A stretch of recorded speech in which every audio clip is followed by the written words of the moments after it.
noches. No le voy a decir buena final del mundial porque me parece una atrocidad lo que pasó. Se roba al despoblado, pero bueno, eso es tema de otro programa. Le damos la bienvenida una vez más a estos miércoles de Punto de Mira. Si usted está caminando por la calle, está sentado en un restaurante y de pronto siente que sobre su nuca alguien lo observa, o ve una pequeña luz posarse sobre su cráneo, está en lo cierto. Usted está en Punto de Mira. Le damos la bienvenida a este tercer especial hablando sobre las redes sociales y las comunicaciones, ¿no? En lo que es la nueva conformación de la izquierda en Latinoamérica, y estamos en el especial de México, y pues muy agradado me encuentro yo de poder contar antes de las fechas navideñas con este último programa sobre México, que no va a ser el último del invitado, por supuesto que tenemos, ni del tema tampoco, ¿no? Entonces, para tales efectos, le doy la bienvenida, como siempre, a nuestro queridísimo Álvaro Forero, analista, columnista, escritor, que nos acompaña sin sesgos, ¿no? Porque él no es que sea de izquierdas, no, él es muy neutro. Él es muy... Aquí en el programa, y también nuestro queridísimo invitado Jorge, que desde Chihuahua, en México, está conectándose con un frío aterrador, pero ahí está. Álvaro, Jorge, bienvenidos, ¿cómo están? Sean ustedes las delicias de este programa, Álvaro. Gracias, Ignacio. Jorge, nuevamente bienvenido. Es un placer muy grande tenerte por acá. ¿Qué les digo, muchachos? Hemos venido hablando de México, de algunos aspectos históricos de ese hermoso país, hermano nuestro, porque pues uno nació y se crió con rancheras. ¿Qué les digo? Vamos a iniciar hoy. Yo nací y me crié con Beethoven y Mozart, ¿no? No sé. No, a mí sí me tocaron las rancheras. y las películas de Cantinflas y Joselito. A mi padre le encantaba Pedro Infante y las películas también. No me acuerdo cómo se llama la película, pero hay una película que le gustaba mucho a él, en donde al final de la película, de pronto Jorge me puede orientar, el protagonista le decía al caballo: fulano, tráeme un vaso con agua. El caballo lo miraba. Fulano, tráeme un vaso con agua. Sí, dime, Jorge, sí. Me parece que era el de los tres triates, ¿no? Donde uno era sacerdote, el otro era villano y el otro era el bueno, y pues me parece que el villano es el que traía un caballo, ¿verdad? Sí, el caso es que el caballo no le trae el vaso con agua, y entonces el hombre saca el revólver y le pega 2 tiros al caballo. El caballo muere ahí y se voltea y mira a la esposa, que había sido un desastre durante toda la película, y le dice: fulana, tráeme un vaso con agua. Y sale corriendo esa muchacha y le trae el vaso con agua, ¿no? Bueno, ahora nos estarán escuchando y dirán: ay, tóxico, machista, violento, no sé qué. Bueno, ya, lo que sea, pero la película era muy buena. Era una pequeña acotación. Sí. Bueno, pero entonces comencemos con Jorge, que cuéntenos porque es que Jorge es de la tierra de Speedy González, ¿no? Del ratón ese famoso de... ¿cómo era que decía? ¡Ándale, corre, mira, abuela! ¡Ándale, corre, mira, abuela! Sí. Gato malo, ¿no? Gato gringo malo, le decía al pobre Silvestre. Pero es que Speedy González era terrible. Pero contanos, Jorge, algo sobre Speedy González y sobre Chihuahua. Bueno, recordemos que los 50 fue una época de muchos, ¿cómo le diremos? De poner etiquetas, de muchos logos, de muchos logotipos para los países, porque en aquel no había el poder de la comunicación como ahora, de la facilidad.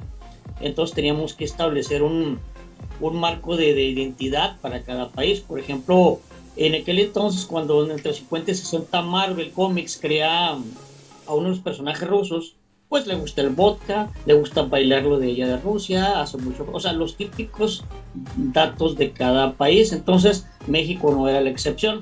Entonces, para este entonces, el personaje que crea, pues es un roedor, pues un simpático ratoncito, de nombre Speedy González, que en español, pues Speedy sería Rapidito González. Obviamente, pues ataviado con su sombrero de charro para que fuera más identificable por la comunidad norteamericana e internacional, por supuesto.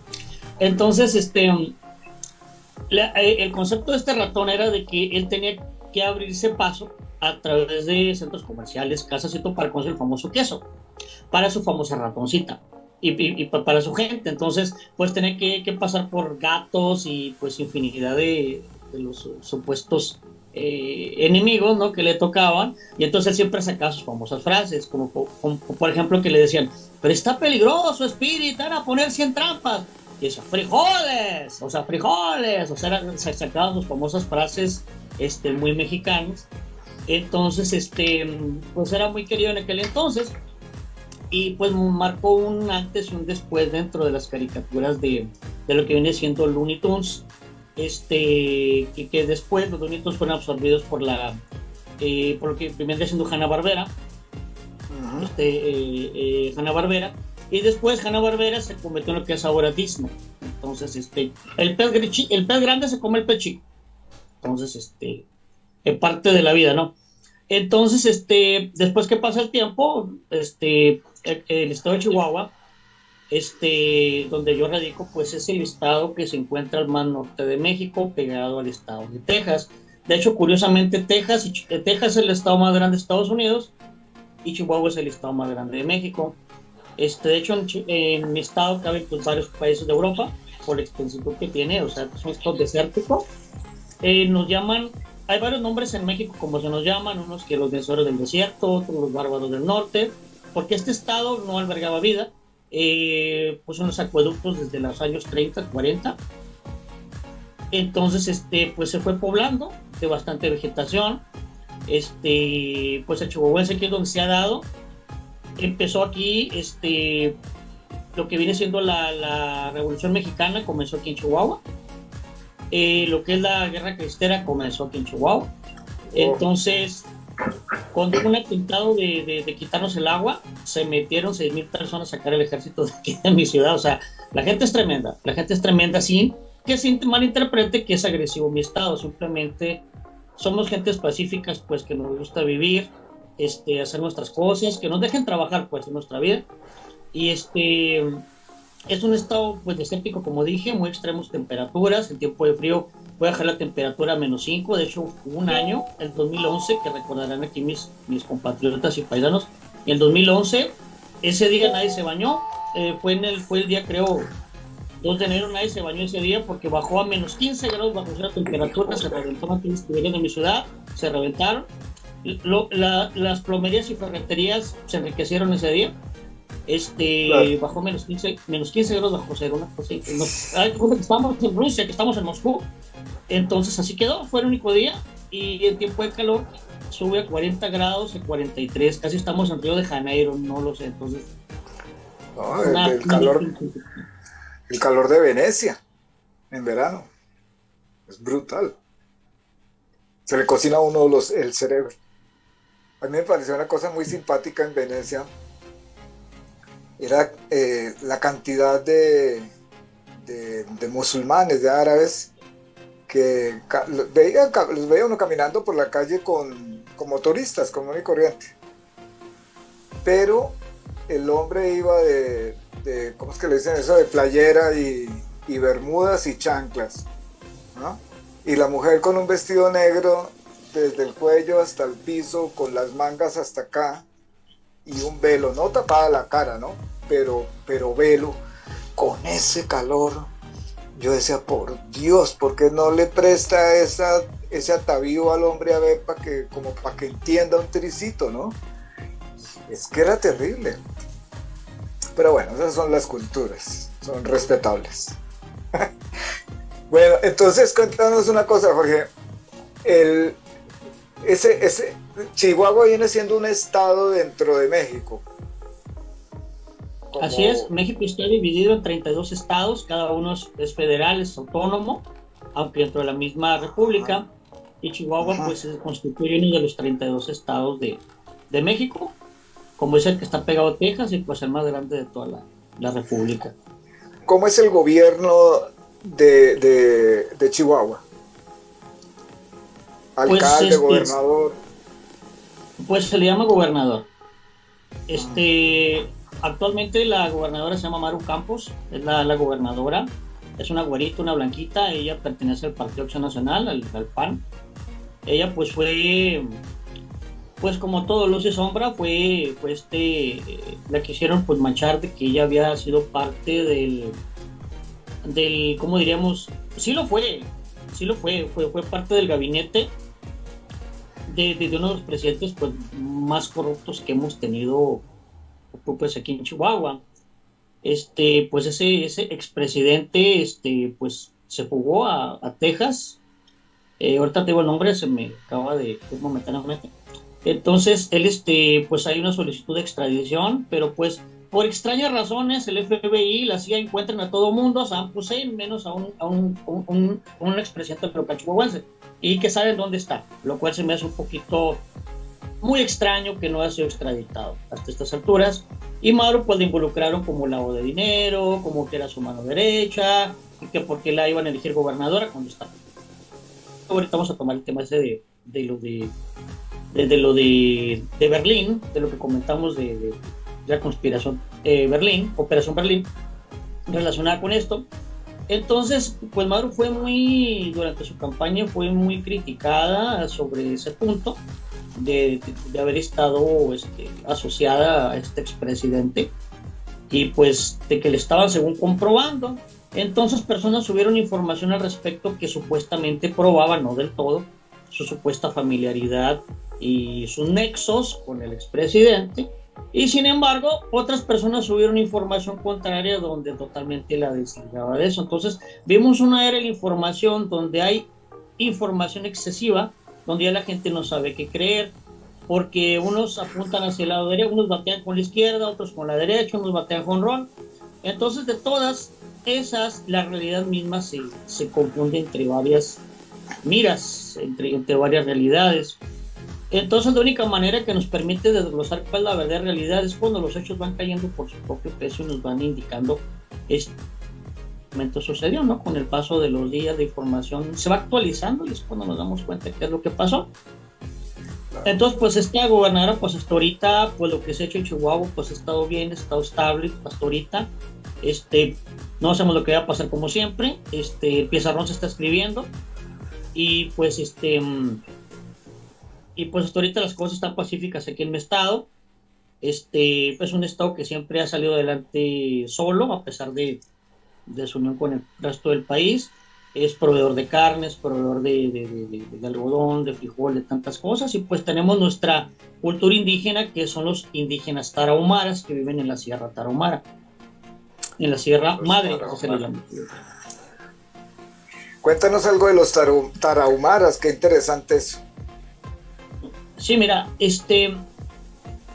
Chihuahua es un estado impenetrable desde el punto de vista geológico.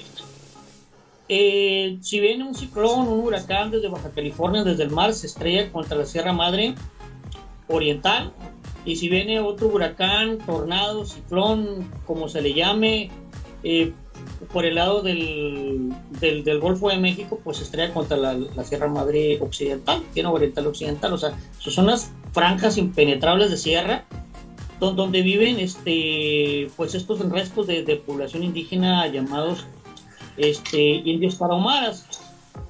Ellos pues obviamente pues ellos son los originales que han estado aquí pues en nuestro estado desde hace siglos.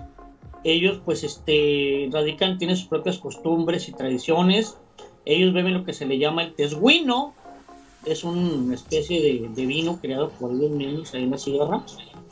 Ellos son muy famosos porque han representado a Chihuahua en las famosas carreras olímpicas, porque como ellos vienen a la sierra, los indios corren a perseguir y atrapar venados, válgame. Entonces corren muchísimo. Ellos comen lo que se le llama pinole, que es lo consumen ellos, y pues dicen que eso les da pues, muchísima fuerza. Y, ¿de qué pues, está compuesto ese pinole? ¿De qué se compone? Pues Pues el pinol es un compuesto de lo que en México tiene pues diversos nombres. Viene siendo un compuesto que, mira, ahorita te paso los ingredientes. Es un compuesto que se hace en la sierra, que pues no tiene mucha ciencia y que pues es como diríamos, es una de las fuentes primarias de alimentación de ellos, porque durante mucho tiempo, lo denuncian algunas películas de los años 50, fue un pueblo muy abandonado y muy abusado.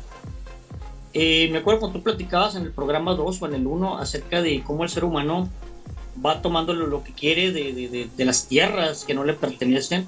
Entonces ellos tenían sus tierras originales, pues casi la mitad de Chihuahua, y empezaron a llegar pues el hombre blanco, empezó a llegar el mestizo, pues digámoslo así, y pues empezó a poner cordones, a poner alambres, a poner cercas y decir que ese territorio ya no era del indígena, que ahora era territorio del gobierno del estado.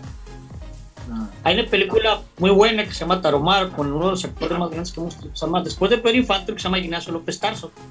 Él personificaba a un periodista que va a la sierra y se hace amigo de un tarahumara, se hace amigo y él empieza a conocer las costumbres, tradiciones de ellos, y pues te revela lo que es el abuso que reciben ellos por parte del gobierno en aquel entonces, y todavía no, eso nunca se termina. Y pues es parte de lo que yo pienso que en todas partes pasa. Pues eso pasa en el Amazonas, con los pueblos de allá, pasa en Argentina con los indígenas de allá del Chaco, por allá, en Colombia, ¿no? En todas partes pasan los abusos. Todas partes. Los grupos indígenas.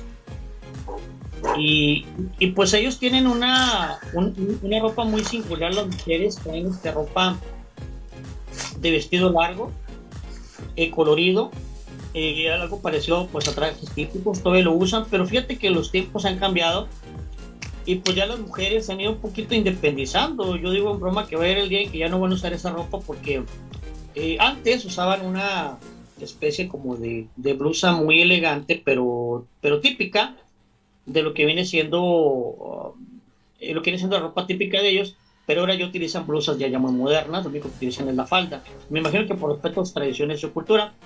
Y ahora ya usan todas celulares, se maquillan, entonces hay un momento en que dices, no, la cultura indígena está modernizándose, por así decirlo. Y eso pues es muy interesante, muy interesante. Pero Jorge, hay una cosa que me interesaría que nos comentaras. Por ejemplo, aquí en Colombia hay algunas... No hablemos de la Amazonía, porque ellos conservan su cultura muy auténtica porque están allá, en los extremos. Pero, por ejemplo, los que están más cerca a los centros urbanos, ya esa comunicación con todo el país. Hay unos, por ejemplo, en el departamento del Cauca, que han conservado casi que digamos su pureza, ¿no? Que están los paeses, y por ejemplo en la Sierra Nevada de Santa Marta los arhuacos, allá se están dejando, digamos, están prácticamente quitándose sus vestidos tradicionales. ¿Y cómo les llega lo que llamamos nosotros, entre comillas, civilización hasta allá, hasta esa sierra? Internet, televisión, ¿qué les llega?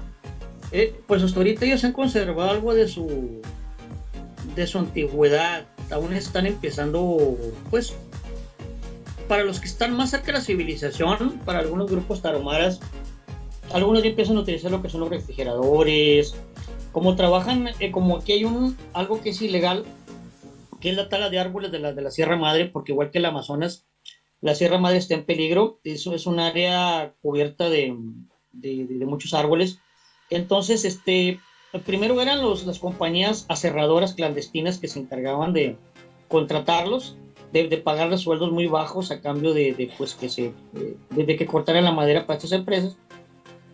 Y después esas empresas la asumieron algunos grupos pues narcotraficantes, otros siguen siendo empresas madereras, y al igual pues siguen contratándolos. Entonces, como en esas zonas son rancherías, son pueblitos chiquitos, algunos tarahumaras pues se han ido acostumbrando un poquito a la modernidad, algunos adoptan casas pequeñas, Y algunos que ya viven entre nosotros acá en las ciudades grandes, pues algunos ya tienen una vida pues normal, contratan planes telefónicos, tienen vidas pues ya normales, o sea, se van incluyendo al ritmo de vida de la modernidad, vamos a llamarlo así.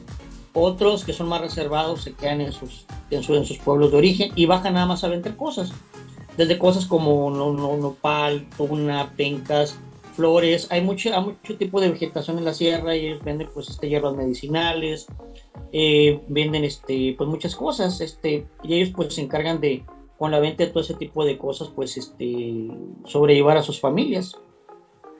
Vías. ¿Qué vías tienen para acceder a sus tierras? Carreteras. Pues o sea, son carreteras, pero hasta cierto punto la sierra, como es un lugar no es bien accesible, porque pues obviamente hay sus medios para llegar, pues siempre es terracería, como en todas partes. Hay ciertos grados donde llega la modernidad y hay carreteras, pero donde se termina, donde ellos viven, que hasta hablamos de cuevas todavía, e inclusive pues pequeñas casas de madera, cosas así, pues ya requiere que la persona tenga que o ir a pie o ir pues en caminos de terracería para poder llegar a donde se encuentran ellos y sus comunidades más profundas, donde están sus verdaderas pues tradiciones y donde están los conglomerados 100% tarahumaras. Otro grupo que iba a mencionar es el de los famosos menonitas. Son un grupo de alemanes, testigos de Jehová, que vienen de Canadá. Ellos hablan, básicamente es el alemán su idioma, seguido del inglés, y hablan el español. Ellos viven acá en lo que es una zona que se llama Cuauhtémoc, Chihuahua, que está cercano a la sierra. Ellos pues son gente que todavía se viste como en sus tiempos del año de 1800. Los hombres visten overoles, lentes, sombreros, desde que son chicos, y las mujeres visten pues unas faldas muy largas, sombreros también. Entonces ellos se dedican básicamente a muchas actividades. Es muy famoso el famoso queso menonita. Instalaron una fábrica de pizzas que se llama Pizzería La Sierra. O sea, ellos son increíbles. Tienen mucho tipo de... venden manzanas, muchas cosas. Es que donde ellos viven, cerca de la sierra, el clima es frío. Es frío. Entonces se presta para cultivar todo tipo de vegetales y frutas frías.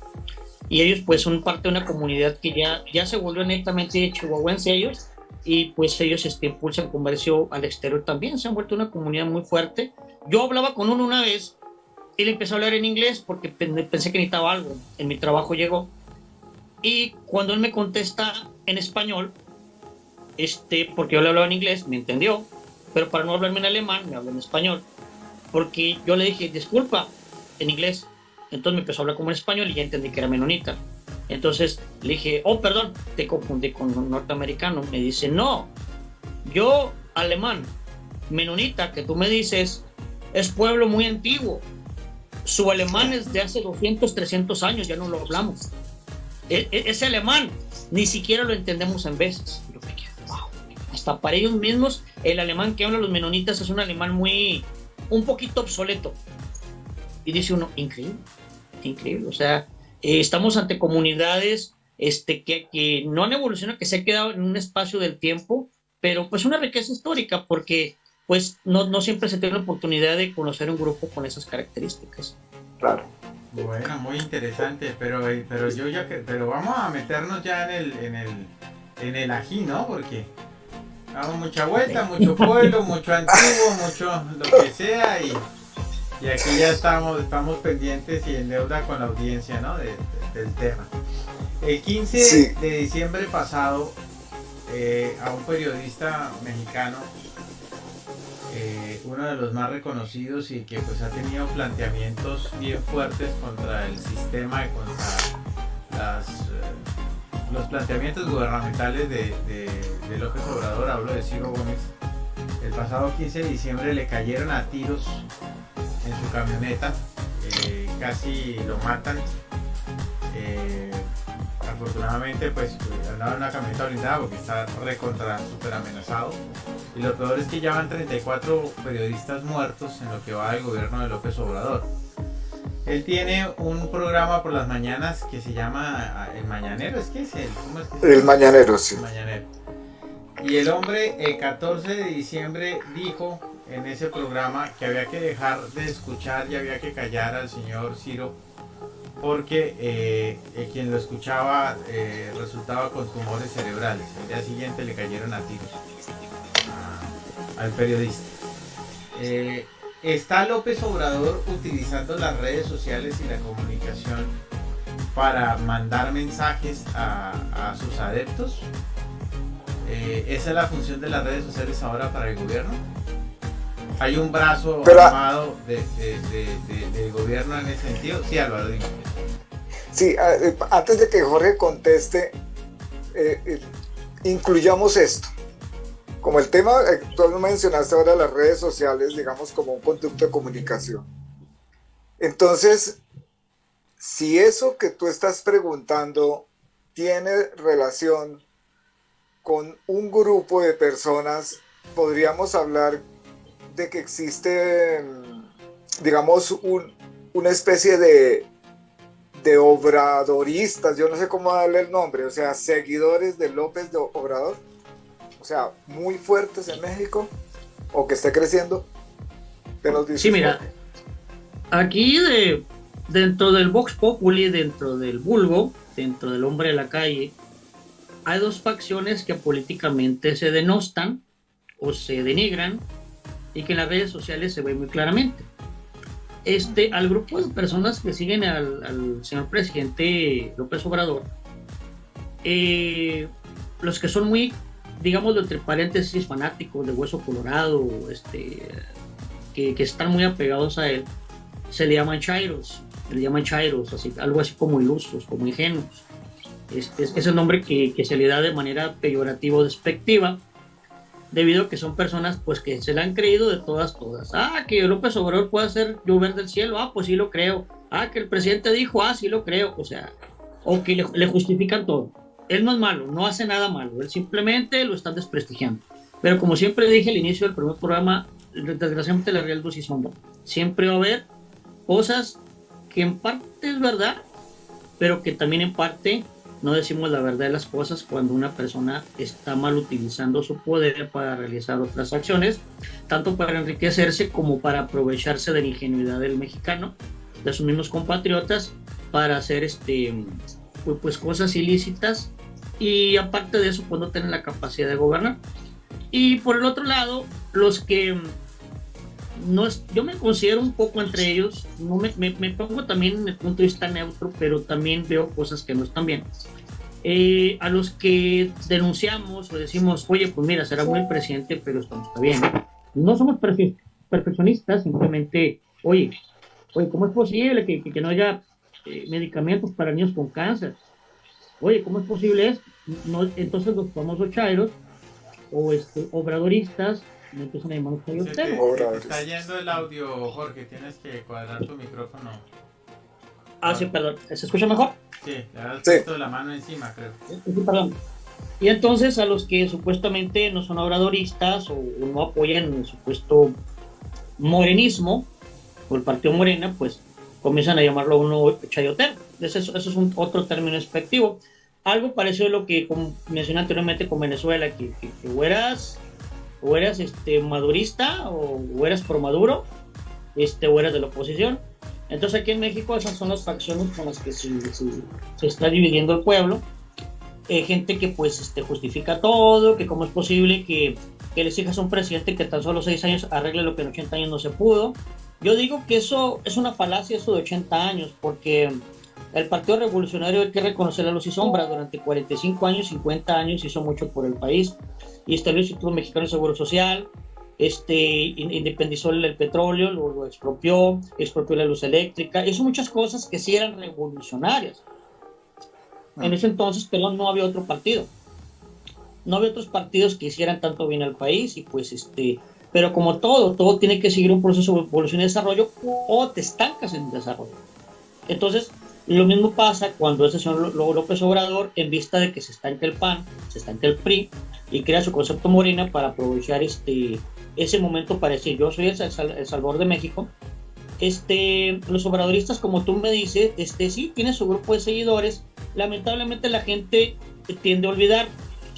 Cuando el señor andaba en su campaña presidencial del 2017-2018, que es cuando surge el famoso, lo que denominamos ahorita la conspiración de Berlín, Ajá. la Operación Berlín, que fue organizada por el periodista Enrique Krause, que él se deshizo de todas las implicaciones, él negó todo, pero en realidad Tatiana Cloutier, en política, pues ella lo implicó y pues tiene pruebas de que él sí estuvo implicado en tal operación. Para los que están fuera de esto o no están muy conscientes de qué estoy hablando, la Operación Berlín consistió en una campaña de difamación contra el entonces candidato presidencial Manuel López Obrador. Hay que mencionar que antes de comenzar esa campaña, el entonces candidato Manuel López Obrador empezó a hacer muchos destrozos en lo que viene siendo eh, en lo que es en el centro de la ciudad. Tuvo un grupo de gente que destruían centros comerciales, que donde quiera que los convocaba hacían destrozos Es decir, y todo para si demostrar. hay un antecedente para que podamos decir que hay personas pendientes del programa de él todas las mañanas que toman como una instrucción lo que él dice. Es decir, obviamente no hay pruebas procedimentales, Sí, bueno, de pero, hecho sí las pero, hay, o pero, sea, pero hay pruebas de hecho en donde lo involucren a él, por ejemplo, con el atentado, no creo, ¿no? Es decir, la justicia lo debe tomar como una cosa aleatoria a pesar de la enorme coincidencia de que haya dicho esto López y al otro día le hayan caído a tiros al periodista. Pero si hay una conducta ya, es decir, podemos decir que socialmente ya había una conducta a ese respecto, entonces. bueno, ya hablando de lo que mencionas del incidente más actual, sí, de la persona, pues no, lamentablemente no hay implicaciones directas, pero sí hay muchas implicaciones indirectas que ya ha habido anteriormente en los antecedentes tanto del presidente con ciertas circunstancias cuando amenaza a personas, periodistas, y que en un futuro, un mes, 15 días de diferencia, o de 2 meses, la persona con la que implicaba le pasa algo, sucede algo, pasa algo extraño entre paréntesis. Entonces, pues vamos todavía a ser ingenuos a suponer que eso es parte de una casualidad. Pues lamentablemente son muchas casualidades y con lo que mencionaban los periodistas aquí, lamentablemente todo el que se atreve a decir algo, mencionar algo, o salirse del guión pues como decimos, pues es condenado a ser perseguido y pues asesinado. Entonces, uno de los casos más que recuerdo ahorita que se viene a la mente fue el caso cuando fue asesinado el famoso conductor de televisión Paco Stanley de los años 90. Hubo un periodista que iba junto a él en el auto cuando fue acribillado, que se llama Jorge, ay Dios mío, ¿cómo se apellida? Pero esto cuándo fue? ¿Esto Eh, fue en los 90 o fue ahora? no, fue en los 90. Bueno, Era un pues sí. famoso conductor de televisión que se llama Paco Stanley cuando fue asesinado. Sí, sí. Y un periodista que empezó a sacar toda la cloaca de todo lo que había sobre narcotráfico, sobre muchas cosas. Entonces, pues en aquel entonces todavía estaba la prohibición hacia los periodistas, o sea, de no hablar del presidente nada, y pues este periodista pues tuvo que abandonar el país, y se fue del país, actualmente labora en Estados Unidos. Fue de los últimos, digamos, periodistas que Y, fueron y tú, Jorge Gil, ya por eso, Jorge, ¿y tú Jorge qué Gil. opinas? ¿Tú qué crees, Álvaro, según lo que nos está diciendo Jorge ahora? Que entonces sigue la misma estructura oscura de gobierno desde los 90, no importa que esté López Obrador o el que esté ahí, porque aparentemente el comportamiento social sigue siendo el mismo, ¿no? Sí. Mire que yo estuve siguiendo algunos comentarios porque yo tengo agregados a mi perfil muchísimos mexicanos. Entonces, pues necesariamente uno se acerca a los comentarios, a las discusiones que ellos tienen. Yo generalmente no me meto y no participo, pero sí leo. A mí se da una cosa muy extraña porque algunos denuncian o hablan sobre estos temas que está hablando Jorge dentro del marco del gobierno de Obrador. Y se supone que el gobierno de Obrador es un gobierno de izquierda.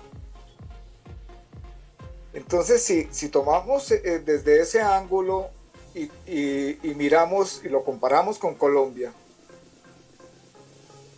nosotros tuvimos gobiernos de derecha hasta hace 4 meses, o sea, hasta el 7 de agosto de este año. Y ese tipo de comportamientos que se ven en México han sido propios de la derecha en Colombia. Entonces yo en algunos comentarios por ahí sueltos les escribía a los amigos mexicanos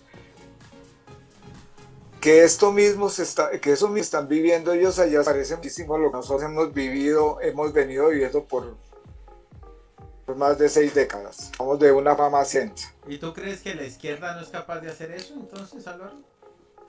No. ¿Cómo se puede dar en el supuesto gobierno del cambio en México cosas como las que estaban dando aquí de parte de la derecha? Porque eso que mencionaba Jorge y tú, Ignacio, de una mención sobre una persona es prácticamente ponerle una lápida en la espalda. Aquí pasa lo mismo. Es que yo no creo que López Obrador esté dando una orden de asesinar a alguien. Pero el hechismo de la acción y la fuerza de las comunicaciones y los micrófonos, si no se tiene cuidado con esto, siempre se puede encontrar un loco que esté dispuesto a disparar. Claro.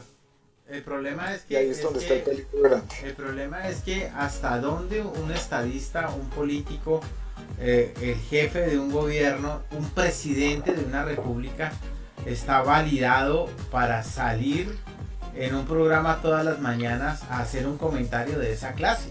Es decir, a mí me parece a todas luces, sí, sea de izquierda o sea de derecha, que es una completa atrocidad que haya una persona elegida popularmente que sea capaz de hacer algo así y que utilice los medios de comunicación de esa manera. Porque cuando un presidente, es decir, ya, yo no lo veo, ¿no? Muy trompo el tema, ¿no? Bueno, aquí hay una cosa. Siempre y cuando estemos conscientes de si parte de los medios de comunicación están siendo manipulados también, porque, por ejemplo, recordemos que hace apenas 2 años, no sé si recordarán o habrán visto los medios, que el famoso periodista norteamericano, bueno, digo norteamericano porque es supuestamente mexicano, jamás ha vuelto a México, es Jorge Ramos, de Univisión, pues como él es de allá, pues obviamente, entre comillas, es hasta cierto grado intocable, que por cierto, no sé si se acuerdan cuando fue entrevistado a Nicolás Maduro, que lo cerraron unos días, que le quitaron sus cámaras allá, y que le hizo un show allá, y que le dijo, Jorge Ramos dijo, sí, que le dijo Nicolás Maduro, si no fuera porque vienes de agua que yo dijo, yo te hubiera cerrado por vida. Así le dijo Nicolás Maduro a Jorge Ramos. Y aquí en México fue a una serie de preguntas y respuestas donde fue invitado Jorge Ramos como una manera para mí de como decirle al presidente López Obrador no tengo nada que esconder, ¿no? Entonces, una de las preguntas que le hizo fue que si él tanto decía que México estaba caminando bien, ¿por qué estaba el presidente diciendo que los asesinatos en México, que las muertes estaban disminuyendo, que se mantienen en un nivel, si las estadísticas verdaderas estaban demostrando que en realidad era todo lo contrario, su gobierno era la cantidad más alta de muertes y asesinatos porque viene siendo por lo que son las mafias del narcotráfico. Entonces, la única respuesta que le alcanzó a decir López Obrador ante los hechos tan abrumadores que le estaba poniendo por Ramos fue, yo tengo otros datos. Así, o sea, fue algo que hizo reír a todo el país, porque como diríamos, se sacó de la manga esa frase, ¿no? Como diciendo, yo tengo otros datos que tú no sabes a lo mejor, ¿no? Y ahí se vio el presidente muy mal, dando pues a entender de que él maneja unas informaciones que o se las dan mal, o él las maneja mal, o arbitrariamente él está maquillando la realidad que vive en nuestro país para conveniencia de su gabinete y su gobierno actual, para no verse mal a nivel internacional. Y entonces, él invita a periodistas, hay algunos que sí le hacen preguntas serias y todo eso, pero obviamente, pues él sin caer en la censura, pues responde lo que él quiere y pues hace lo que él quiere, pues es su programa, ¿no? Pero sí, aunque reconocemos que tiene la libertad de preguntar lo que quieren, pues también él presenta las estadísticas que se le antoja. Entonces hay manipulación. Sí, correcto. Hay manipulación, o sea, no hay digamos, ¿cómo diríamos? Una organización, una ONG, algo que forme parte del gobierno que es independiente de él y diga, señor presidente, usted no puede decir eso, se está equivocando, mire, esto es lo que está mostrando nuestra Secretaría de aquí de México, usted está totalmente equivocado, no debe decir eso, y que hay una polémica entre el nuevo gobierno y que por lo tanto el presidente tiene que retractarse, no existe eso en nuestro país. Si él dice, esta semana nomás se murió un mexicano en todo el país, pues usted lo está diciendo, es el presidente, aunque en realidad se han muerto más de 500, entonces es peligroso hasta cierto punto que una sola persona, como mencionábamos en partidos anteriores, tenga todo el control y dominio y la imagen, que no haya una contraparte, un contrapeso que pueda decir, pues, confiamos que el presidente lo dice, porque si no fuera así, ya lo estaría desmintiendo tal parte del gobierno. Que claro, salen otras partes de la oposición, los otros partidos que lo contradicen, le dicen, pero pues hay que ver también si, por ejemplo, esos casos de oposición, como el que mencionamos de la persona que ya mero era asesinada, son casos de personas que intentan pues ponerse a contradecir y pues deciden asesinarlos. Sí, pero es que pues yo no sé, Álvaro, me parece que es lo mismo que está pasando en el resto de América, porque sí. Hay una manipulación, una censura, y sí, hay una oposición que dice, no, eso no es así, pero no pasa absolutamente nada. No pasa absolutamente nada. No sé, Álvaro, ¿cómo lo veas tú? Pues es que mire, yo creo que esta es una cuestión bastante delicada, porque eso no es de ahora. Lo que pasa es que ahora es más notorio por las redes sociales, innegablemente. Claro. Porque no vamos a decir que los medios tradicionales de comunicación o las mañaneras de Obrador o el programa que tuvo Duque aquí todas las tardes para hablar de COVID o bueno, etcétera, allá sean, digamos, la fuente principal de información del público, del conglomerado. No, las redes sociales están en medio de todo tipo de información, sacando y metiendo historias reales, medio reales y no reales, verdades con mentiras. Entonces, para uno llegar a entender qué es lo que es verdaderamente cierto en el fondo de todas las cosas es muy complicado. Entonces, Álvaro, y ese fenómeno ¿cuándo murió entonces? Lo estamos viendo en Perú. Claro, exactamente eso te iba a decir. Pero me surge otra pregunta para los dos, comenzando contigo, Álvaro. Entonces, ¿cuándo muere el periodismo independiente? ¿O es que nunca existió? No, yo creo que no. Yo no creo en el periodismo independiente. Y no creo por qué razón. Yo creo más bien que haya cierto grado de independencia en las redes sociales entre más bien como los influencers, aunque los influencers están sesgados por su propósito y su ambición de monetizar sus canales y hacerse más visibles, o sea, likes, cantidad de seguidores. Entonces ahí ya hay un propósito, un sesgo. Pero la prensa que pauta con las industrias, pauta con el comercio y pauta con el Estado, no es independiente, porque ellos son la voz del Estado, o sea, son los adoctrinadores del pueblo. Eso era lo que estaban haciendo hasta hace muy poco. Es que mire, si nosotros vamos a caminar por la dictadura de Argentina con Videla o la dictadura de Chile, ¿cuántos muertos y desaparecidos no dejó y cuántas tumbas olvidadas de genocidios no hay? Y aquí en Colombia también y en todas partes. Entonces, ¿cómo puede uno, digamos, pensar que existe una independencia de la prensa cuando trabajan al servicio del discurso de quien les paga? Y eso es una realidad. Claro. A mí me parece eso terrible porque la prensa, mire, es que nosotros hemos tenido presidentes periodistas, digamos que me acuerdo yo ahora, el que quiso ser presidente que lo asesinaron, Álvaro Gómez Hurtado, el hijo del monstruo Laurel Gómez, pero estadista que tuvimos que reconocer los colombianos como un hombre de unas calidades impresionantes. Era periodista y eran los dueños del Siglo, un periódico conservador muy importante aquí. Juan Manuel Santos, el que hizo el proceso de paz, periodista.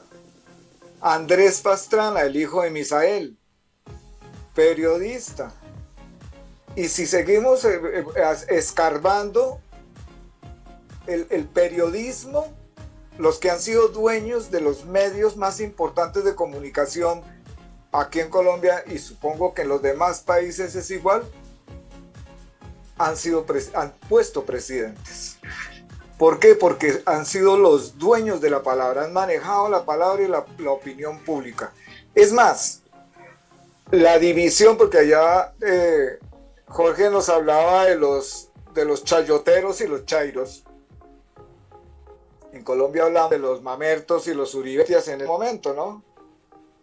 Entonces son divisiones, como cuando eran los godos y los cachiporros, que eran los liberales y los conservadores. Son divisiones muy profundas en la población, en la mentalidad de la población, que generan bandos, generan un revuelo y un ambiente de confusión tan grande que desde los políticos pescan mucha facilidad.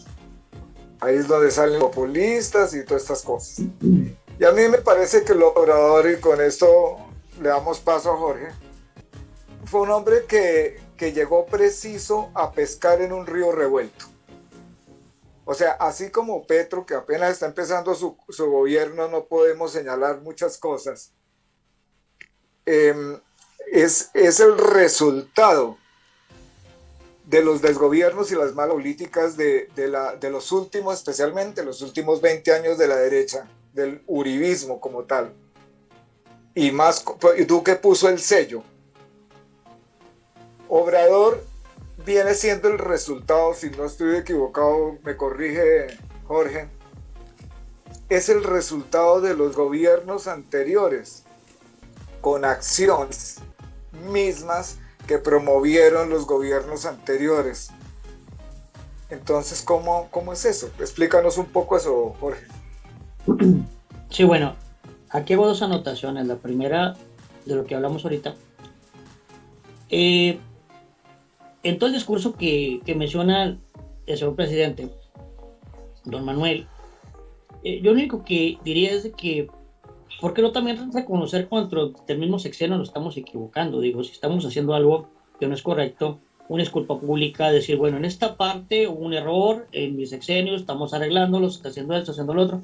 O sea, no nomás presentar obras públicas del erario que se está gastando, sino también mencionar qué cosas se están corrigiendo para que haya una veracidad de lo que él mismo esté afirmando. Será la primera. Lo segundo, claro que tiene sus adversarios políticos que dentro de lo que viene siendo la prensa, yo mencionaba el caso más sonado del famoso periodista Loret de Mola y famoso payaso Broso, que se unieron para crear un programa. Claro, los dos también tienen algo de cola que les pisen, porque cuando antes en los anteriores sexenios ellos estuvieron desviviéndose por priistas, por panistas, se hacían del lado de se hacían del otro. Entonces, pues ahorita que están denunciando lo de el actual presidente, pues hay gente que en los comentarios pues sacan eso, ¿no? Pero pues yo digo, pues vamos, si nadie ahorita está denunciando esas situaciones que están pasando ahorita, ellos lo están haciendo, pues adelante. Porque si estuvieran falsificando información, falseando, dando medias verdades, yo estaría de acuerdo en decir, pues ni para qué, ese programa es perjudicial, pero son personas que están exponiendo como en una morgue todo el interior de lo infestado que está nuestro país, de la mala política, la corrupción. Se van metiendo a cada estado.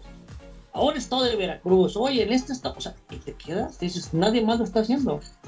Nadie más está develando estas situaciones. ¿Y cuál es el interés? Ellos son dos personas que están en Estados Unidos precisamente haciendo el programa desde allá para no sufrir el acoso y la persecución. Y pues curiosamente el presidente sí les ha respondido. Le ha respondido a Loret de Mola, se han hecho de palabras, también con este famoso actor Eugenio Derbez, que le criticó por el Tren Maya, también se han hecho de palabras públicamente, pero no ha pasado de eso. Pero sí, el presidente sí ha respondido, y pues está en su derecho, ¿no? O sea, nadie está en contra de la libertad de expresión. El hecho de que tú digas ciertos sucesos que en realidad no concuerdan con la realidad y que le estás mintiendo al pueblo, pues que es lo que en varias ocasiones ha hecho el presidente, y manipular la realidad diciendo que pasa esto cuando en realidad la realidad es mucho peor. Dentro del poco tiempo que tiene como presidente, él ahorita ha hecho como 3 encuestas a la población. Cuando se trata de tomar una decisión política, no asume su responsabilidad, es decir, yo tomé esta decisión como presidente, yo ordené que pasara esto, no, hace encuestas públicas. Han tenido un bajo rating sus encuestas, la gente casi no va a tomarlas porque, aunque hay gente que los que lo aplauden dicen, sí, bravo, señor presidente, qué bueno que usted hace eso. De hecho, hizo una última encuesta donde decía que si les parecía, que si estaban de acuerdo con que él renunciara a este sexenio, que lo vean como un buen mal presidente, y la verdad muy poca gente fue a votar. Muy poca gente fue a votar, los pocos que lo siguen, sus famosos chairos, sus famosos seguidores, pero obradoristas, pues, no, sí, señor presidente, que usted siga. O sea, yo pienso que no se trata de estar haciendo encuestas públicas y deshacerte del muerto, del bulto del muerto. O sea, si vas a cargar con una responsabilidad, una decisión, si tú vas a tomar una decisión en tu gobierno, debes de hacerla. Eso es lo que le está faltando a este presidente, le está faltando voluntad política y toma de decisiones. Está dejando que las cosas sucedan solas, y lo que está creando es un azar, un caos político, donde no hay una estabilidad, porque no hay quien tome las riendas, no toma la decisión. Ese es el problema que está pasando ahorita en México con él. Tremendo. Las decisiones sí. están tomando solas, y si no las toma él, pues las van a tomar grupos armados o las van a tomar otras personas. Es decir, que desde tu perspectiva como mexicano, Jorge, no hay una gobernabilidad coherente, es decir, no hay gobernabilidad en México. ¿Quién está mandando entonces? ¿Qué hacen los mexicanos? ¿Lo que dice quién? Muchas veces sus consejeros, señor presidente, ¿qué hacemos? Pues tú qué me dices, ¿cómo le hacemos? O en veces, si se siente capacitado por una que otra cosa, la hace, y para lo que no, pues sencillamente se aconseja de malas personas, de personas incompetentes, porque, como les mencionaba, hasta ahorita su partido Morena está integrándose de las personas que se están yendo de otros partidos, y se está generando pues una cloaca de gente con antecedentes políticos muy lamentables. Y pues no creo que sean las mejores personas que puedan estar ahorita pues alrededor de él, ¿no? Incluyendo el gabinete actual que tiene. Y pues la verdad ahorita no se están tomando decisiones. Cuando una persona realmente está presta al cambio, que es la persona que esperamos, van a suceder cosas como en 1930, cuando, como les mencionaba, el presidente Lázaro Cárdenas del Río, general presidente, expropió el petróleo. Eso nunca se hizo. Es un cambio para México. Ahí se está viendo el cambio. No importa que el presidente no haya hecho eso, pero expropió el petróleo. Después viene el presidente Luis Cortines, presidente. ¿Qué hizo? Hizo un cambio total creó la Secretaría de Educación Pública, porque solo los ricos pueden estudiar, tener libros de texto, porque los pobres no pueden comprar libros, y crea los libros de texto a nivel nacional. Se imprimen millones de ejemplares para escuelas rurales, que la gente aprenda a leer, escribir, que salga a México del analfabetismo. Entonces dices tú, a lo mejor el presidente no hizo esto, no hizo lo otro, pero creó un sistema educacional. Entonces, lo que queremos ver en México es que, bueno, el presidente tiene errores, pero hizo esto por el país. No estamos viendo nada. No hay cambios significativos que digas, valió la pena el votar por esta persona. Se están viendo los cambios de esa personalidad arrolladora que veíamos en las elecciones. No están las expectativas de... Mire que usted está mencionando, Jorge, una cosa muy curiosa, ¿no? Cuando puntualizas en que han habido presidentes que han hecho cosas como el que estatificó, digámoslo así, el petróleo, más que expropiarlo, digamos que lo estatificó, porque el petróleo siempre ha sido mexicano, que hubiera estado en manos de transnacionales es una cosa diferente. Pero vean que hay una cosa curiosa en esto, ¿no? En Colombia tuvimos un presidente que se llamó Gustavo Rojas Pinilla. Le decían Gurropín. Él era de origen conservador, general de la República, o en el momento en que era presidente ya era ex general. Y este hombre fue derrocado. Pero mire lo que este hombre hizo. Trajo la traición a Colombia que no existía. Construyó, por ejemplo, el aeropuerto El Dorado en Bogotá, que es el aeropuerto internacional más importante que tiene Colombia. Trajo el primer carro popular a Colombia. En ese centro es el Volkswagen, que lo vendían a 4.000 pesos. O sea, era un carro que podía tener acceso a él, digamos ya, gentes de la clase media, porque los carros los tenían a los ricos. Construyó, por ejemplo, lo criticaron muchísimo, los puentes de la calle 26 en Bogotá, que hoy en día es una arteria, pero en el momento en que los quiso construir se le vinieron encima. Entonces, si vamos a consultar todos los programas que él hizo, como la carretera al mar, y tiene algo que ver con los ferrocarriles, no recuerdo exactamente qué, si fue que él impulsó la construcción del ferrocarril del Magdalena, algo así. El caso es que ese hombre trajo una cantidad de progreso al país muy grande, pero como pugnar entre liberales y conservadores, en mi opinión, se olfatearon que el hombre estaba como con ganas de quedarse atollado en la presidencia y no estaba tan lejos, porque viene el Frente Nacional para tratar de pacificar el acta política en Colombia, y el gobierno anterior a terminar el Frente Nacional, o sea, el gobierno 70-74, en que terminaba los Gerard Restrepo liberal su presidencia y le tocaba el turno a los conservadores. Cuando se presenta Miss Pastrana Borrero, Rojas Pinilla presenta su candidatura con un partido que se llamaba ANAPO, Alianza Nacional Popular. Gerard Restrepo, que era el presidente, prácticamente él es el que le roba las elecciones a Rojas. Entonces, ¿por qué tuvo que robarle las elecciones a Rojas? Para entregarle la presidencia a Pastrana. Porque la votación en favor de Rojas era abrumadora, a pesar de la mala prensa que le hicieron durante toda la campaña, recordando sucesos lamentables durante el gobierno de él, como la matanza de los estudiantes o la matanza en la Plaza de Toros en Bogotá, porque creo que le dijeron, se le burlaron de la hija de él.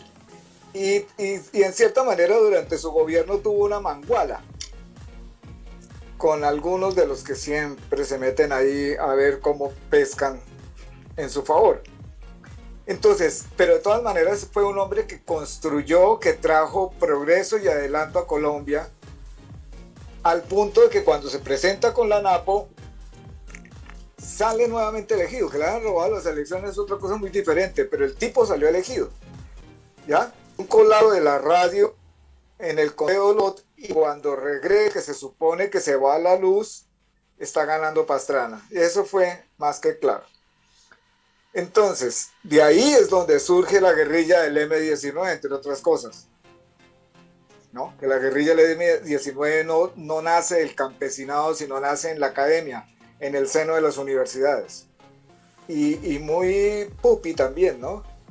Mucho intelectual dentro del M-19. ¿Cuál es la razón? ¿Qué nos asiste a nosotros como pueblo? Que si es que estas obras que estos se han realizado en México, y por ejemplo en el caso de Rojas Pinilla, ¿por qué terminan siendo derrocados y el pueblo aguantándose que eso suceda cuando son latentes las obras que hicieron?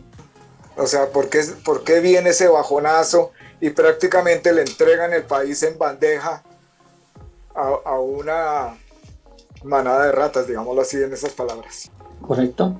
Bueno, no sé, yo pues, espero que si eso eres Voz Populi, que en Colombia sucedió eso y que se organizaron los políticos precisamente para no dejar perder el negocio, ¿no? En esos años por parte de lo que venía siendo Exacto.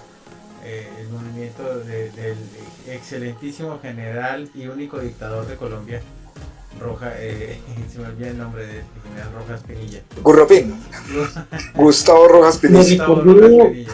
Pero entonces Eso yo quiero como comenzar a puntualizar y tal vez ¿qué pasa entonces, Jorge y Álvaro, con el uso de la comunicación y de las redes sociales en esta expansión del socialismo en América Latina? ¿Y qué pasa específicamente en México? Vamos a tratar de responder puntualmente. ¿México en este momento tiene o no tiene un gobierno socialista? no, en términos teóricos sí, en términos prácticos no. O sea, Entonces no, en porque la práctica, un gobierno teórico sirve lo mismo que tener a la mamá muerta. O sea, no. O sea, el gobierno, la política tiene que ser práctica, ¿o no, doctor Forero? Para que sea política, porque si es Sí, sí. teórica, entonces no hay, en tu opinión, Jorge, no hay un gobierno socialista en México.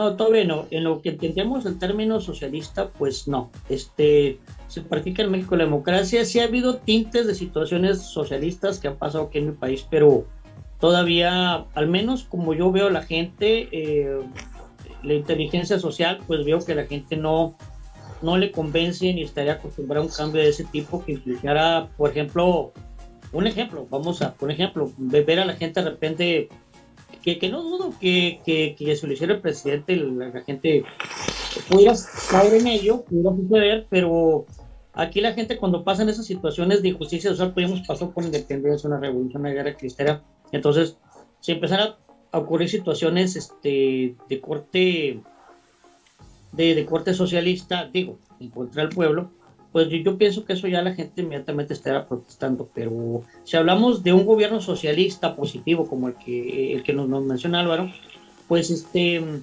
cierta manera sí lo estaríamos teniendo en cuanto a las ideas que está manejando nuestro presidente en términos socialistas. Sin embargo, estas ideas actualmente pues no han tenido voz y eco en la población ni las han puesto en práctica. Pero entonces, ¿qué es? ¿Es un gobierno populista? ¿Es un gobierno neoliberal? ¿Qué es? Pues es un gobierno populista de una persona que trae un proyecto presidencial que se le convirtió en castillos en el aire al momento de asumir la presidencia y pues ahora está intentando quedar bien con todo el mundo, está intentando ser democrático con los que lo son, está intentando ser socialista con los que lo son y pues trata de quedar bien con todo el mundo, pero al final el proyecto presidencial que trae en las manos el Estado se siente. ¿Eso que estás diciendo, Jorge, implica que tú crees que hay una buena fe por parte de López Obrador?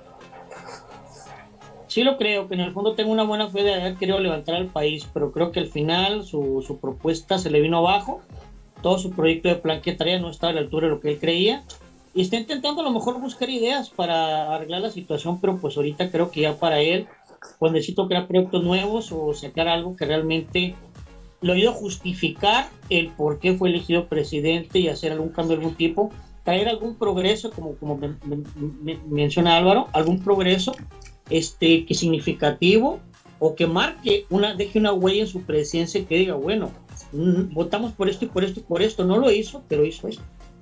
Y eso valió la pena. Es lo que estamos esperando los mexicanos, que haya una justificación de parte de Álvaro, de los males el menos peor. Entonces, ¿qué ves tú ahí? ¿Qué hay ahí detrás de ese asiento presidencial? ¿Qué es ese salpicón? Pues yo estaba escuchando a Jorge y rebobinando algunas cosas. Vamos a marcarlas, digamos, en bloques. Yo no creo que en México haya socialismo, como no hay socialismo en Venezuela, como no lo hay en Nicaragua, como no lo hay en El Salvador, en Chile, en Argentina, y no lo va a haber en el Brasil. Lo que hay en Latinoamérica es un experimento nuevo, entre comillas, que se llama progresismo. ¿Qué es el progresismo finalmente? Es el mismo viejo liberalismo de toda la historia. ¿Qué hace el progresismo? La palabra lo dice, progresista, ¿no? Entonces la inclusión de todo el mundo, entonces tienen voz los LGBTI, tienen voz los unos, tienen voz los negros, los indios, los blancos, los verdes, los azules, los amarillos. ¿Por qué? Porque todos los ciudadanos en un país son sujetos de derechos y de los mismos derechos. Entonces venimos nosotros históricamente de estados prácticamente confesionales. Yo no tengo nada obviamente en contra de la iglesia, pero sí de esa mezcla de religión y política que es tan nociva. Y eso ha sido enmarcado dentro de los conservadores. Nosotros queremos que el país sea de esta forma y los derechos los ostentamos nosotros y son realmente, finalmente, en el fondo, una monarquía. O sea, democracia, muy poquito. Que el progresismo nos pueda traer o acercarnos a la democracia, pues yo no sé, ¿no? Porque lo que dijo don Heráclito era que la definición de democracia es el derecho de los pueblos a elegir sus gobernantes. A mí me gusta hasta el libre derecho de los pueblos a elegir, pero cuando le ponen sus gobernantes lo convierten en una monarquía. Porque para que haya gobernantes tiene que haber gobernados, subordinados, súbditos. Y eso los pueblos se sienten. Por eso vive clamando por un líder.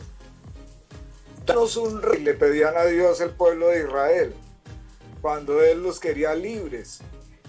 Y así estamos nosotros. Necesitamos un líder que venga y organice esta vaina. Pero bueno, empecemos porque usted no tire el papel a la calle, pague sus impuestos, respete la luz roja, no se meta en lo que no le importa, no traspase la frontera de su vecino, conviértase en una buena persona y de esa manera comenzamos a hacer país y comenzamos a hacer democracia en conjunto.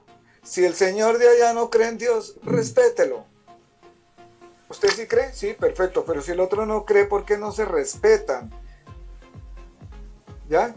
Entonces, si el señor es del PRI, es del PAN, o es de AMLO o de Morena, ¿por qué no comenzar por el respeto? Y esa es una de las cosas por las cuales todo se convierte en una informe y rara, que puede ser tan peligrosa que una sola chispa desencadene una guerra civil en un país. A mí me parece que México está viviendo una situación muy delicada. ¿Delicada en qué sentido? A Obrador se le ha salido el país de las manos, no solamente porque él no haya tenido una propuesta, digamos un plan de gobierno, sino que también ha recibido una oposición que ha pretendido que le vaya mal a como dé lugar para ellos recuperar sus posiciones. Eso ya comenzó aquí en Colombia. Lo que pasa es que Petro no es un ingenuo. A Petro no le va a pasar más o menos lo que le pasó al del Perú. Porque el Perú lo sacaron y eso es un tema que tenemos que tocar porque es delicado, porque el hombre fue demasiado ingenuo. Este navega en aguas turbulentas y en tanques llenos de pirañas.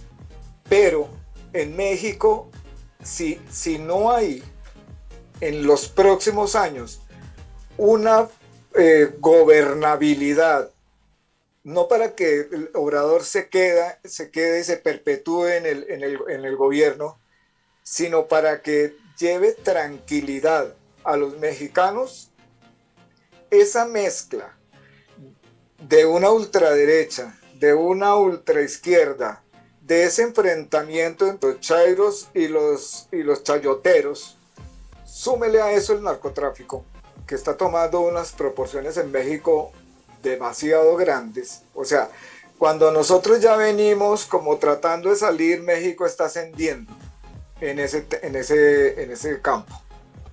Los puede llevar tranquilamente a situaciones bastante delicadas en un país tan bello como México y con tanto que les ha costado construirlo. Eso es lo que yo opino. Bueno, teníamos ahí un compañero, Aleluyevo Cacto, no sé, que expresaba su, me imagino, fervor por, debe ser pues pues su afiliación política, ¿no? Donde cuestiona y dice que hizo un aeropuerto, que hizo otras cosas, López Obrador, que es falso lo de la encuesta, que la gente no fue a votar era porque quería que se quedara. Bueno, todo es respetable, claro que sí, aleluya. Claro que sí, es respetable tu opinión y bueno, así como hay muchos en contra de López Obrador, pues habrá gente también a favor. De eso se trata lo que aún queda de democracia en el mundo, ¿no? Se supone que hay libertad de expresión y libertad de pensamiento. Veremos que claro. Pero si no, sí, si un saludo para Aleluyevo. Sí. Es su visión y es muy respetable. Y es lo que estábamos hablando precisamente. Sí. Sí, ¿no? Sí. Porque si aquí aparece dentro de los escuchas uno que tenga un pensamiento desde la otra esquina, va a decir que lo que Aleluyevo es falso. Yo creo que tenemos que transitar en América Latina, las Américas de habla hispana, por un corredor de unidad e ir buscando una propia identidad política. Cosas terribles que nos ha pasado, por ejemplo en Colombia, se copia durante muchísimos años las políticas neoliberales y lo que trajo fue el detrimento del campo y de la industria y al apoyarse en toda la economía extractivista, o sea, lo que se saca del suelo, que genera riqueza, entonces se desestimula el campo y Colombia llega al punto en que su economía está fundamentada en petróleo, carbón y coca. Y las tres cosas generan violencia. Sí, el carbón, ¿por qué genera violencia? En La Guajira están muriendo de hambre y tienen los ríos contaminados los indígenas Guayú, cuando hace 40 años les dijeron: si ustedes permiten que la Drummond entre en su territorio y explote el carbón, La Guajira va a ser el departamento más próspero de Colombia. Y están muriéndose de sed y están muriéndose de hambre. No hay un hospital construido en La Guajira, una universidad, nada. Y si nos vamos para cualquier otra región, es la misma cosa. En el Amazonas, por ejemplo, con la explotación del petróleo, que es el oro tiene quien lo explote ilegalmente, pero el petróleo no. Sí. Que vaya, vea usted cuáles son los problemas de la Amazonía.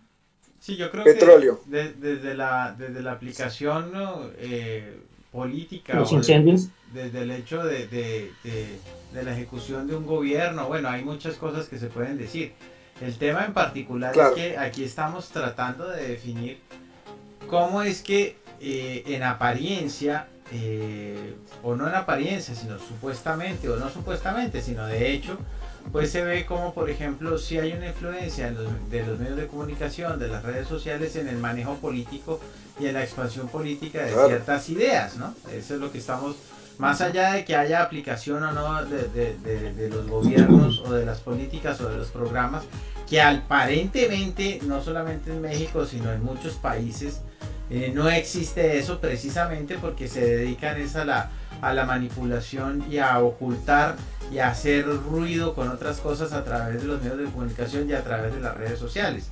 Es decir, que existía como esa sensación de que las redes sociales eran una isla independiente en donde de alguna manera la verdad era un crisol, y resulta que hoy en día nos damos cuenta que ya hay mecanismos de merchandising y mecanismos de mercadeo y mecanismos de manejo de marca, de matriz de pensamiento, que ya ese crisol de verdad de las redes sociales también lo secuestraron, ¿no? Y que sigue siendo entonces todo parte de esa manipulación. El caso de López Obrador, el caso de los Noriega en Nicaragua, bueno, no sé, podemos hablar de ciertas cosas que ha hecho Bukele también, que como que son tapadas por las redes sociales. La bestialidad de Bukele con lo del Bitcoin. Fue una vaina, fue un descalabro a nivel económico brutal, y lo que hicieron fue tapar unas con otras, con una cantidad de cosas en las redes sociales, y después salió la guerra contra las pandillas y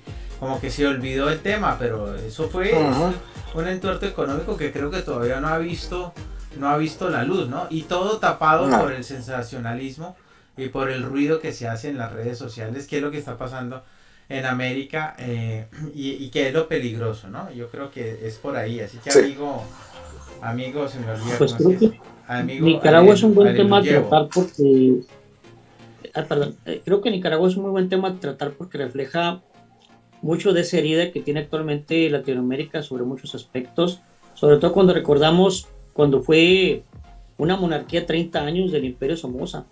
Nicaragua fue un país muy lastimado en muchos aspectos, y que desde que sale el Frente Sandinista de Liberación Nacional, que empieza el proceso de cambio de un pueblo, de ser indigenista a ser partícipe guerrillero, independientemente de lo bueno o malo que sea eso, pues son no, cambios. pero es que ahí es donde está el problema, porque es que resulta que nos estamos acostumbrando a decir independientemente de lo bueno o malo que sea eso, o como tú dices, no, es que esperamos que, a ver, que haga algo López Obrador. ¿Cuándo comenzamos a negociar nosotros la ética de la libertad? ¿Cuándo el ser humano comenzó a renunciar al hecho de decir, no me joda, usted está haciendo las cosas mal, por ahí no es, porque es lo menos peor? No, eso no se puede. No puede ser que en Nicaragua hayan pasado de Guatemala a Guatepeor, porque hoy en día están viviendo otra dictadura. Bueno, en fin, lo que quiero decir yo es que precisamente se nota que hace falta precisamente esa mirada independiente y ese oxígeno para el pueblo, para la gente, para la cultura, para que no se negocie más. No se puede negociar más el hecho de decir, es que, bueno, es mi opinión, ¿no? Y ustedes saben que yo soy bien cavernícola en ese sentido. Yo creo que eso no se puede negociar, ¿no? No, ahora con lo que está pasando en Colombia, por ejemplo, con esa esperanza que significa Petro, no puede llegar el momento en que la gente diga, ay, bueno, está bien, Petro la embarró en todo esto, pero al menos hizo el intento. No, es que el pueblo... Es que tiene que hacerlo. Exacto, el pueblo y la democracia se están basados sobre el fundamento que hay que exigirle a la persona a la cual se le está entregando la administración de los recursos que haga las cosas bien. No negociemos más con la mediocridad política. Bueno. Es que, diga, perdóname un minutico. En el caso de, digamos, para Colombia, por ejemplo, casi 12 millones de colombianos, que equivale a una tercera parte de la totalidad de la capacidad de votantes, vota por un programa, porque Petro fue el único de todos los candidatos que presentó un programa. Los demás hablaban de una cosa y de otra, pero realmente programa de gobierno como tal, no. Al punto que Uribe en estos días pasados dijo, tenemos que reconocer que el presidente Petro ha sido coherente. ¿Con qué ha sido coherente? Con empujar los programas de su campaña. Entonces, el otro porcentaje de colombianos que no votó por él quedaron en un limbo. ¿Cuál es el limbo? Hay una facción de uribistas, digamos así, que son los que llaman los uristas. Me disculpan estos términos, pero estoy hablando en el argot popular. ¿Qué pasa con ellos? Son una facción muy reducida y cada vez se reduce más. Yo le pongo 3, 4 millones de colombianos. El resto, que fueron los rodolfistas, los de la Rodolfoneta, del payaso, esa gente no son uribistas ni son petristas. Los uribistas se los quieren apropiar para ellos, ¿no? Pero no. Esa gente viene mucho de los abstencionistas que resolvieron salir a votar por una propuesta loca que era la de Rodolfo, pero finalmente era una propuesta. Pero que, bueno, ya sabemos cómo fue. Entonces, hay un vacío grande en Colombia, y yo creo que en México debe estar sucediendo algo parecido. Entre la facción de los que apoyaron a Petro, porque todos los que apoyaron a Petro no son petristas, sino hay gente que estaba amada también de tantas cosas, de la corruptela y todo lo que se está destapando ahorita, porque es que en Colombia están empezando a abrir unas fosas de corrupción impresionantes. Y gente venida, especialmente los jóvenes, digámoslo así, que como respuesta a la arremetida de Duque contra ellos en el paro del 2021. México también tiene necesariamente que transitar por ahí, pienso yo, porque como no todos son Morena, ese otro vacío, porque es que México creo que tiene el doble de habitantes que tiene Colombia, si no tiene más. Entonces es muchísima gente en un país multicultural en el que llegar a las necesidades de todas las poblaciones, de todos los pensamientos, no es el momento de proponer populismos y mensajes bonitos que suenan al oído delicioso, pero que no se cumplen, porque la gente está reclamando hechos. Y los está reclamando amparados en un poder muy grande que se llama redes sociales. Por eso ya ni en la calle ni en ninguna parte hay algo escondido, porque todo el mundo tiene un teléfono en su mano con una cámara. Tiene el poder de opinar, de decir me gusta o no me gusta, como el señor que comentó aquí, que es muy respetable sus comentarios, aunque sea completamente contrarios, no importa. Pero esa es su forma de pensar, lo que él está viendo. Y eso está manifestando el pueblo a través de las redes sociales, en todo este continente. Entonces ya no estamos viviendo la época de la hegemonía de la prensa, de los poderes políticos y de 4 o 5 familias, porque aquí hablábamos en el programa pasado de TV Azteca, del grupo Fórmula y de otros tantos, Areola, Kraus, Doriga, que manejaban los medios de comunicación y la información a su antojo. Hoy en día, aunque ellos ya se metieron en el quinto poder, que son las redes sociales, a tratar de poner banderas y a establecer fronteras y dominios, sin embargo, el pueblo tiene ese poder también en sus manos y es innegable. Si quiere informarse, se informa, si no, no. Eso ya cada cual. Pero hay muchas fuentes de información por las cuales uno puede acudir a mejorar y a tener un criterio y un planteamiento de las cosas y de su propia realidad cada vez mejor si nos autoeducamos. Entonces, yo creo que ya estamos llegando. ¿Tú qué dices, Ignacio? Sí, veo que Jorge quedó como un poquito mute. Espero no se haya retraído ahí con el exodio. Yo solo agregaría que lo que pasó en México fue como lo puso una periodista, no recuerdo el nombre, de un ejemplo muy magistral de lo que está pasando en México. Ella dijo que es como estar mirando la cartelera de un cine y donde las 3 películas son muy aburridas y te dicen que elijas cuál es la mejor para ver. Y te das cuenta que ninguno de los 3 es bueno, ni para verla, ni para pasar las 2 horas de rato. Fue lo mismo que pasó dentro del marco de los candidatos políticos. Ninguno era bueno. De los males el menor. Al parecer se eligió a esta persona con altas expectativas políticas debido a, como tú mencionabas, las cosas que prometió la gente, cosas que promete el pueblo. Pone una arrolladora personalidad para la flauta de Hamelin, para hacer que la gente confíe, se va por el lado del sentimentalismo social, para que la gente por ese sentimentalismo, tipo Hugo Chávez, tipo los grandes motivadores, muevan a las masas por ese sentimentalismo social, para que lo sigan y pues y le justifiquen todo lo que hagan, ¿no? Entonces, nadie está diciendo que no haya hecho tal o cual cosa, como un aeropuerto, que lo esté haciendo, que haga determinadas obras por el país. De hecho, no es un aplaudir que lo haga, está obligado a hacerlo. Claro, está obligado a eso hacerlo. es. O sea, Claro. Exacto, eso no hay que darle las gracias. Sí. Tiene que hacerlo. No. Es como cuando él empezó a dar una ayuda aquí en México para la gente grande. Es una pensión que está recibiendo aquí en México. Uno le llama 60 y más, otros le llaman bienestar. Está repartiendo a todo el país.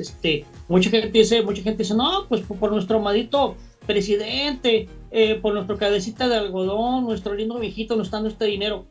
Ese dinero es parte de los impuestos que pagamos nosotros. De ese dinero se está dando esa pensión. Nadie dice que la idea no sea mala. Qué bueno fuera que sí, como es eso, fueran muchas ideas, pero que se viera un progreso en el país, que sea una estabilidad, que sea una gobernabilidad. Eso es todo lo que estamos queriendo en México, que se vea aún hacia dónde vamos y no estemos en la intriga ahorita de que, bueno, después de este presidente, ¿qué va a pasar? Bueno, pues Sí. yo creo que así cerramos este tema de México. Álvaro, no sé si qué otra cosa tengas por ahí entre el tintero. No, yo creo que hablamos muchas cosas, estos temas delicados, digamos que espinosos, como yo los llamo, sea en México, sea en Perú, hablemos de Venezuela, y vamos a tener que hablar de todos estos países en la secuencia que llevamos. Y lo más importante de todo esto es como tratar de ver una luz al fondo del túnel. Aquí algo que dijo Jorge que me pareció, finalizando, que vale la pena, digamos, subrayar. Es que los pueblos no podemos seguir pensando que estos líderes famosos, digamos, mesías, salvadores, nos están dando, porque es que es la mano extendida del pueblo, el pueblo limosnero, el pueblo súbdito, el pueblo subyugado. Con gobierno de derecha o con gobierno de izquierda, sigue igual de subyugado, porque espera de que caigan migajas de la mesa de su señor. No, ellos tienen la obligación de cumplir su programa de gobierno, tienen la obligación de hacer las obras que el pueblo necesita. Si el pueblo el mayor, los ancianos, no tienen pensión, pues el Estado tiene la obligación de proporcionársela. ¿De dónde? De los impuestos de todos, correcto.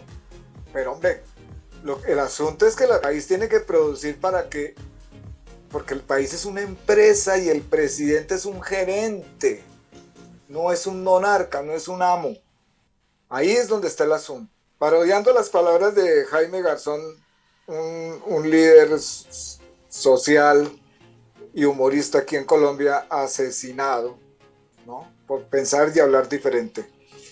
Él decía a los jóvenes en la Universidad del Valle, les decía: muchachos, si ustedes no se apropian de su país, nadie va a venir a salvárselo. Y si eso lo trasladamos a todos los connacionales, si nosotros, que somos el regidor legítimo, porque es que estamos acostumbrados a que nos digan, y perdonen este discurso, pero a que nos digan que fulanito, sutanito y perecejito es el mandatario o son los mandatarios. No, señor, ellos son los mandaderos. El mandatario legítimo es el pueblo, porque si ellos son los mandatarios, entonces, ¿para qué votamos? ¿Para qué los elegimos? Entonces, no podemos seguir pensando como rebaño, subyugados. Tenemos que apropiarnos de la voz que la tiene el pueblo. Todo. El rico, el pobre, el mediano y todos. El blanco, el negro, el bajito, el alto. Porque todos somos sujetos de derechos. No unas élites y unas cuantas familias. Eso tiene que acabarse. Pero tenemos que cuidarnos de que estos líderes que van apareciendo no terminen en las mismas de los otros, que ese es el grave peligro. Pero esa vigilancia la tiene que ejercer el pueblo. He dicho. Bueno, pues muy bien. No sé, Jorge, si quieras decir algo más antes de irnos. No, pues nada más eso, pues un gusto haber estado en el programa y pues yo pienso como frase final reflexiva, pues es de que, como bien lo dijo Álvaro, el poder pertenece al pueblo, que los mandatarios son representantes del pueblo, lo son. El problema es el abuso indeterminado que ellos hacen de esa confianza que se les es puesta en ellos. Y aquí lo que estamos esperando, pues no son milagros. Nadie está esperando hechos sobrenaturales de parte de un presidente, sino una coherencia política, tanto sus palabras y actos, y en resumidas cuentas de lo que se espera de él, ¿no? ¿Qué es lo que se espera? ¿Qué esperamos de un pueblo? Pues el progreso, el avance, la estabilidad, en la salud, en la educación, en todos los campos de vida del ser humano, que vaya, si no avanzando mucho, avanzando un poquito cada vez más, pero que sea el guardián de nuestros bienes, el administrador de que nuestro país va por buen camino. Eso es todo lo que queremos, como mexicanos, venezolanos, colombianos, y pues lo que simplemente no nos parece, las anomalías políticas, el estar en el entretejido del vestido del poder, que le pongan parches a lo que no está bien. Hay que saber reconocer bueno y malo para que la gente, viendo la radiografía política, pueda también ser honesta, y al ser honestos, pues de la mano del pueblo, pues los cambios los aceptemos, lo bueno y lo malo y los errores. El problema es taparlo y serle, ¿cómo diremos la palabra? Mentirle al pueblo. Y lo peor, hacer cosas de cara al pueblo. Jorge, pues nos queda agradecerte muchísimo la participación tuya. Yo creo que volveremos más adelante con México, de acuerdo a las circunstancias, démosle un tiempo. ¿Ya? De pronto, en cualquier momento, ¿no, Ignacio? Cualquier cosa que suceda, hacemos un programa especial y extra. Sí, señor. Pero me gustaría, yo no sé si Ignacio está de acuerdo, que iniciáramos el año con Venezuela y con tu participación.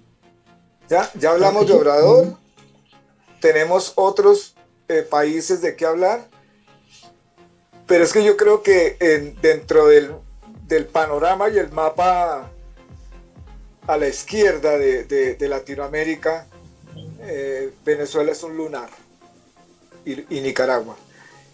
Entonces, como tú viviste en Venezuela, podríamos extenderte la invitación para el primer programa de enero, para que hablemos de Venezuela. ¿Qué dice Ignacio, para que despidas? Aquí se hace lo que usted ordene, doctor Forero.